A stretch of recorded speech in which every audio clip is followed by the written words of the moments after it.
That is a fair amount of vegetables. Hefty 6-sack. Here's the key to all of it. You gotta know how to cook this stuff when you get it into like big harvests like that.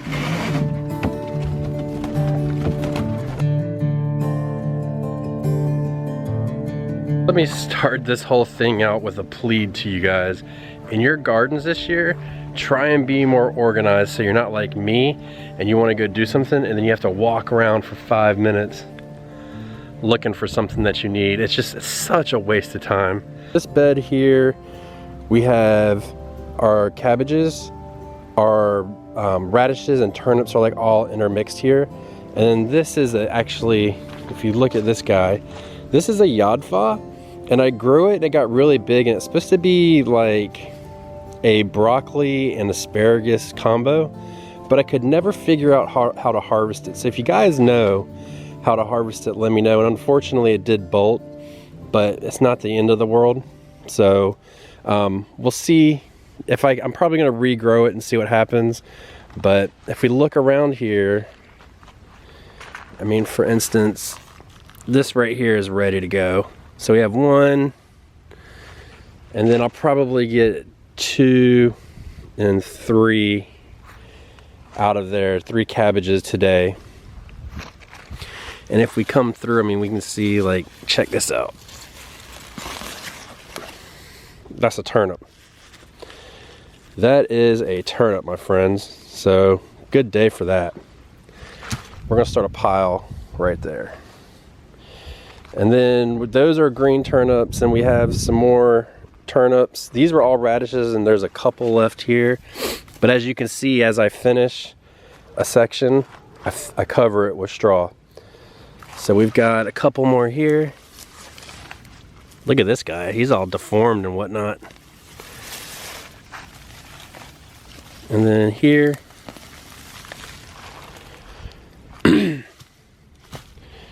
so we're just gonna add to the pile. And then we have a couple chard here, which I'm not totally concerned about because we actually have some in the greenhouse. So here we have a mixed bag here. So we have watermelon radishes here, and we've got a couple that are ready. So we'll pull out what we can just to give you a little taste of that. And if you cut it, it's supposed to be really red, but it's kind of red in the middle. But it's no big deal. Here's some regular turnips, and then these are all of my Brussels sprouts. So this is my third year, I think, growing Brussels sprouts, attempting to. And if you can see, by the end of winter, maybe if we don't get too cold, we might actually get some Brussels sprouts. So I'm pretty pumped about that. Nothing better than a good old experiment. So this is Calabrese broccoli.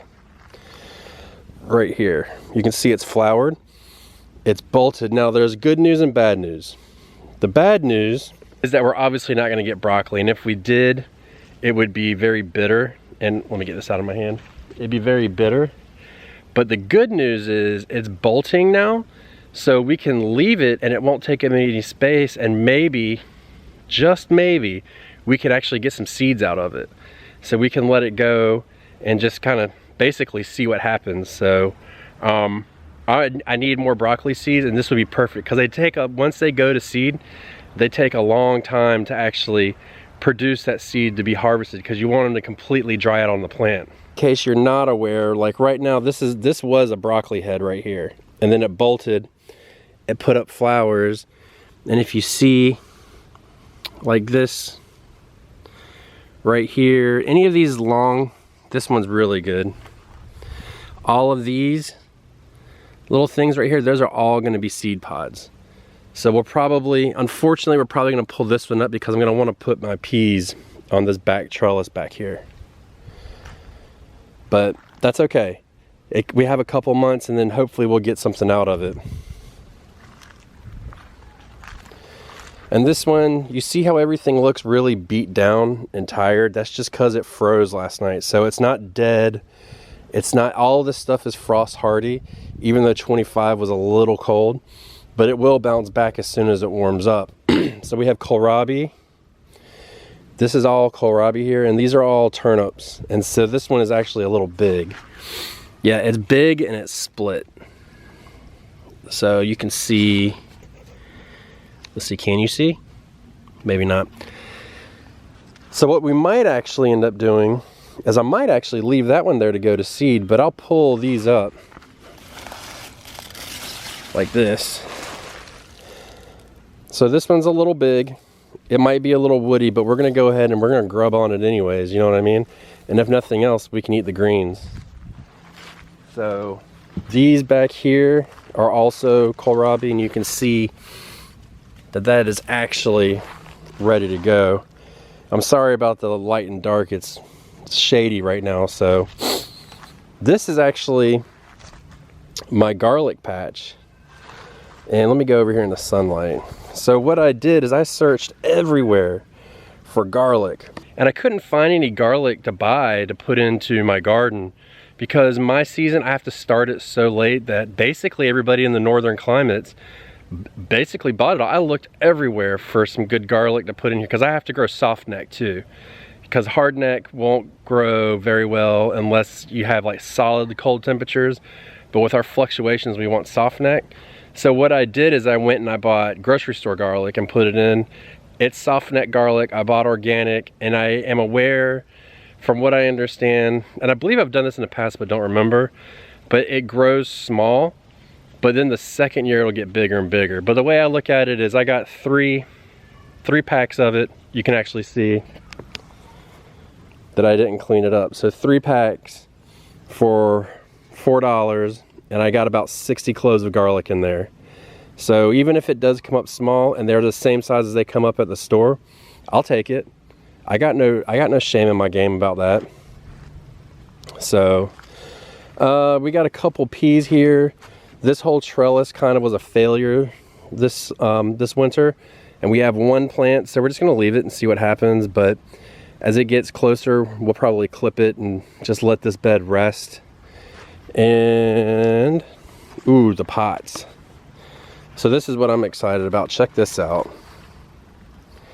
That is purple cauliflower, my friends. So if you see, this is starting to bolt because we had a lot of temperature fluctuations. So what we're going to do is, I only grow cauliflower for one reason and one reason only. Basically, I really like cauliflower wings fried. So that's the only reason why I grow cauliflower. So the fact that it's bolting like that actually isn't that big a deal, because then I can just, it's easier for me to cut and separate so I can fry it. And actually the way I like to do it is I take it and we put it in an air fryer, so we batter it. And then I like to use Hooters chicken wing sauce, or I will use like a Korean barbecue sauce on it. So it's really good. I have 1, 2,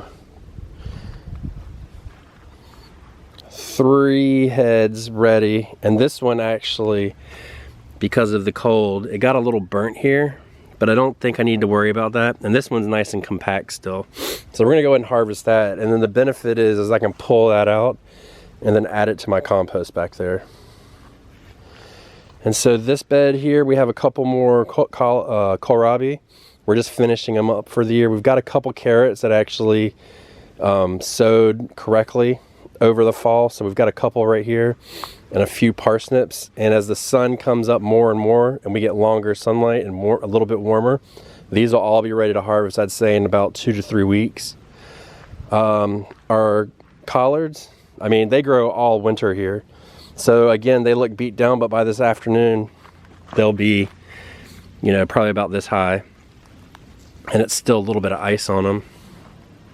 And then actually we have another head of cabbage back here, so we're gonna be harvesting that today as well. And then all of these peas, these are all telephone peas, and they are podding peas, so they're like sweet peas that you basically grow the pods and you pick them.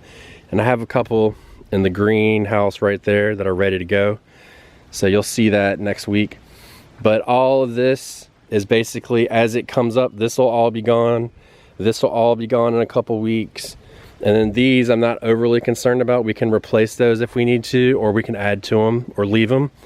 And then anything, like we have 1, 2, 3 cabbages that didn't make it. We'll pull those up, and then we're gonna put this bed to bed for about a month at least, maybe a couple weeks at least, and we'll feed it and rejuvenize it for next year. I'm so blessed and I get to garden basically for most of the year. I have to be sure to keep my soil worked well and fed. So that's gonna be really the trick for us, and that's why we always at minimum try to let our beds rest for about 2 weeks at minimum, but usually I like to give them about a month and just feed them, put compost on them and all that stuff, and we're gonna do a video about that soon. So here is my low tunnel. We covered it up last night because it got, like I said, it got to 25 degrees, and it got to 25 degrees outside, 24, excuse me.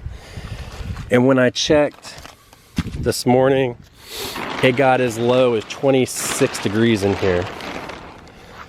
So not great, but not terrible either. So we're gonna just go ahead and pull this all the way off today.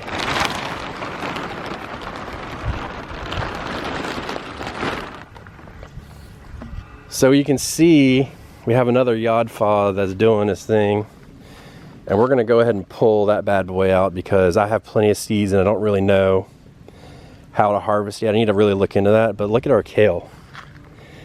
I mean, my goodness, that's just growing. And then we have a couple more watermelon radishes. These are good to go. And we're gonna harvest this section of watermelon radishes, and we're actually gonna make a radish ramen with that. So you can, well, I'll give the recipe out coming up soon on the Backyard Gardens podcast. And then this is all bare, and as soon as we get out of this cold snap, this is all gonna be reseeded. And it's gonna have more of this spinach that you see. So we'll do a couple rows of spinach in here, and then we'll add some, probably do a little bit more cabbage right here, and radishes, and then kohlrabi as well. So, and then this will all grow out, and it'll be done by March, April. And then this is another patch of radishes. So I really like radishes, if you can't tell. Roasting them is good. And in addition to roasting them, as I've said, I've found putting them in soup is amazing. So we're gonna be doing that too. But you know, all of these things are just great additions to the garden, and they grow through the most part of the winter. As long as you get some warm days, you can continue growing for the winter. I mean, it's just really slow. So my turnips, they're supposed to grow, I think it was 40 to 50 days, and it's taken them about 70 days. So because the sun's lower, because the temperature's cooler, and because it's not as active of a growing season, things aren't active in the soil as much, it's definitely slower, but it doesn't mean you can't grow. It's, the good thing about it is I can set this stuff out here and just let it grow. And it's almost like putting it in a refrigerator. I'm storing it in my outdoor refrigerator. So that's one thing that Batavia had said on the podcast, is she's been using her garden the same way back in December. She's a lot farther north, so it's a lot cooler. But yeah, so we're gonna get to harvesting, and then we'll come back.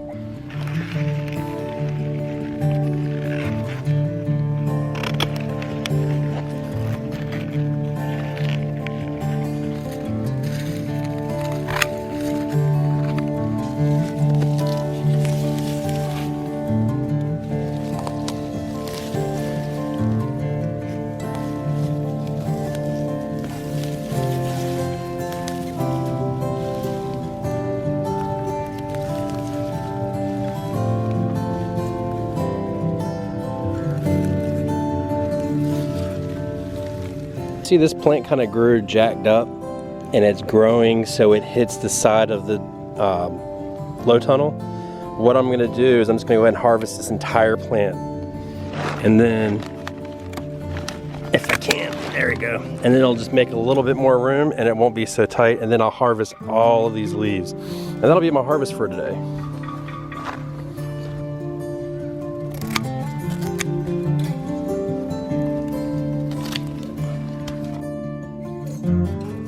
We've done all of our harvesting, and this is what we got. Check it out.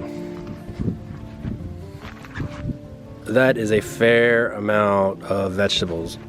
Hefty 6-sack.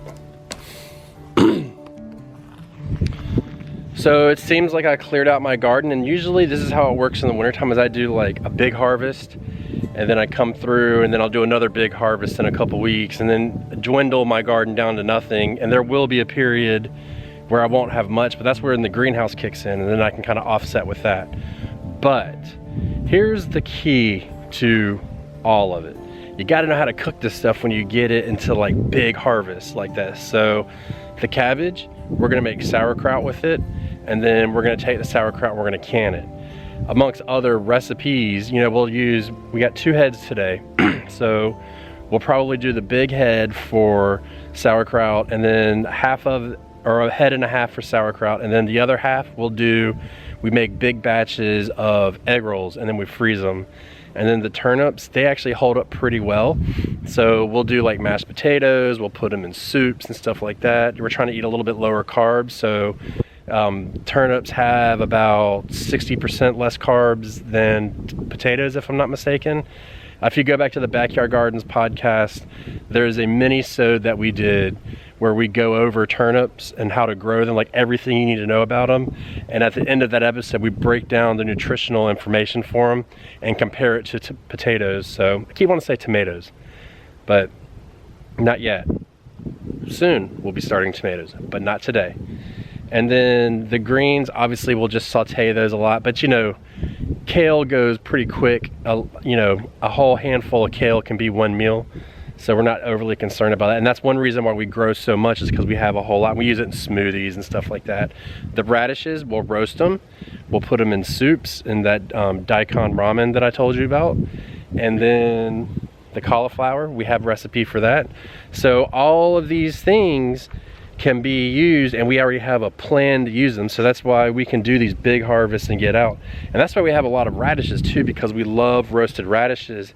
And in order to get a meal out of roasted radishes, you need about probably 10 good sized radishes. So that goes through pretty quick.